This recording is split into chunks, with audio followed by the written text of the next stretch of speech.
আসসালামু আলাইকুম। আজকে আমি কালো জাম মিষ্টি তৈরি করে দেখাবো।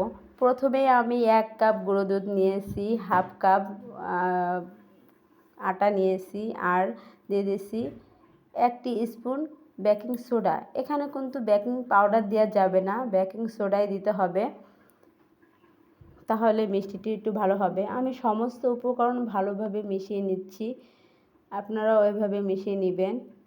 সমস্ত উপকরণ ভালোভাবে মেশাতে হবে।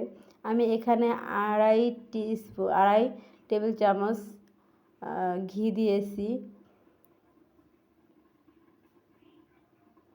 ভালোভাবে ঘির সাথে মিশিয়ে নিতে হবে। এই মিশ্রণটি এমনভাবে দিতে হবে, মানে মেশাতে হবে, মুঠ করলে দেখা যাচ্ছে আপনার দুধের যে মিশ্রণটি সুন্দর একটি শেপ হবে। আবার দেখা যাচ্ছে যখন আপনি আলতো হাতেই দেবেন তখন মিশ্রণটি ভেঙে যাবে।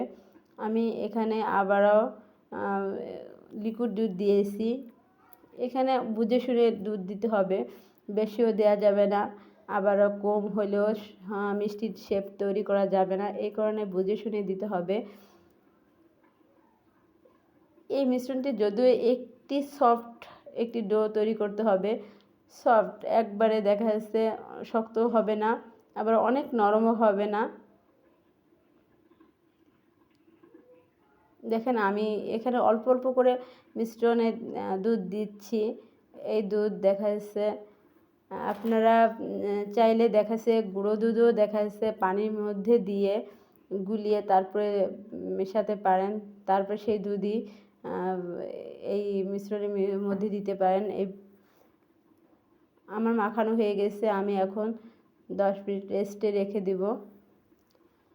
10 মিনিট পর ফিরে আসলাম। আমি মাঝে 5 মিনিটের মধ্যে ট্রাই করেছিলাম, কিন্তু আমার হয়েছিল না, আমার মিশ্রণটি হয় নাই। আমি এর জন্য আবারও রেস্টে রেখে দিয়েছিলাম, শেপ তৈরি করতে পারছিলাম না। পুরোপুরি আমার 10 মিনিটই রেস্টে রেখেছি। দেখেন কত সুন্দর শেপ হচ্ছে। আমি এখানে কালো জামের শেপটি দিয়ে দিব।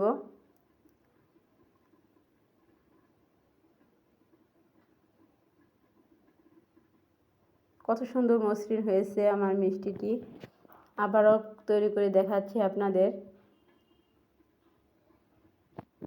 প্রথমে গোল শেপ দিয়ে তারপরে আমি কালো জামের শেপ দিব।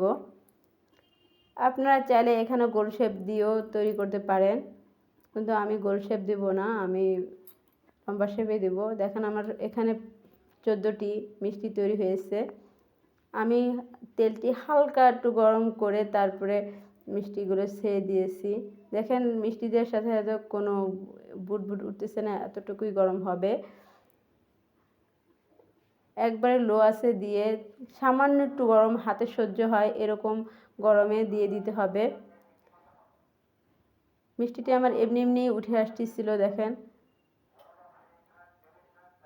কতটা ফুলে গিয়েছে। এভাবে যদি আপনারা তৈরি করেন আপনাদের মিষ্টিগুলো পারফেক্ট হবে, আমি 100% গ্যারান্টি দিয়ে বলতে পারি। কত সুন্দর ফুলে উঠেছে।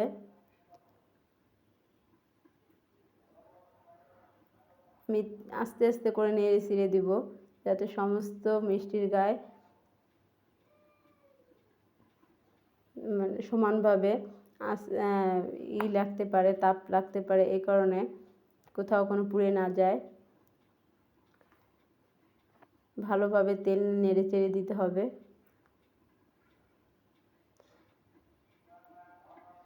হয়ে গিয়েছে আমার ভাজা, দেখেন কত সুন্দর কালার হয়েছে। আমি এর চেয়ে বেশি ভাজবো না, এরকমই রাখবো।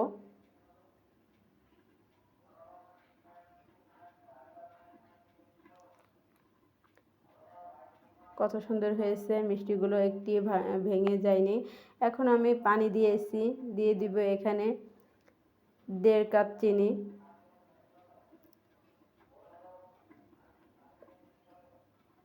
আমি এখানে পানি দিয়েছি 3 কাপ, 1.5 কাপ চিনি দিয়ে দিলাম। 5টি এলাচ, 1টি তেজপাতা, দিয়ে নেড়ে চেড়ে নিচ্ছি ভালোভাবে, যাতে চিনি গলে যায়।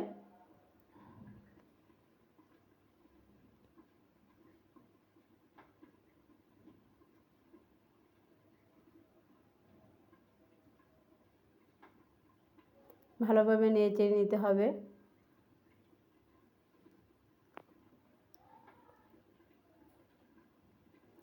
আমার চিনি প্রায় গলে গিয়েছে। এখন আমি মিষ্টিগুলো দিয়ে দিব এক এক করে।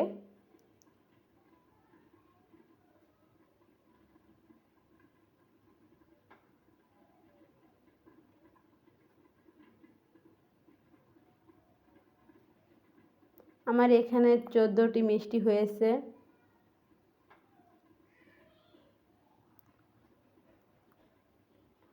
এখন ঢাকনা দিয়ে ঢেকে দিব। আমি এখানে প্রায় 10 মিনিট জাল করব হাই হিটে। 10 মিনিট জাল করার পর দেখেন এরকম হয়েছে, ফুলের টইটম্বুর হয়েছে আমার মিষ্টিটা। এখন জাল বন্ধ করে দিয়েছি চুলার হিট। দেখুন কত সুন্দর মিষ্টি তৈরি হয়েছে। আমার মিষ্টিটি খুব সুন্দর পারফেক্ট হয়েছে। কালো জাম কত সুন্দর সফট, কোথাও কোনো শক্ত ভাব নেই, কত সুন্দর হয়েছে। রসে টইটম্বুর হয়ে গেছে,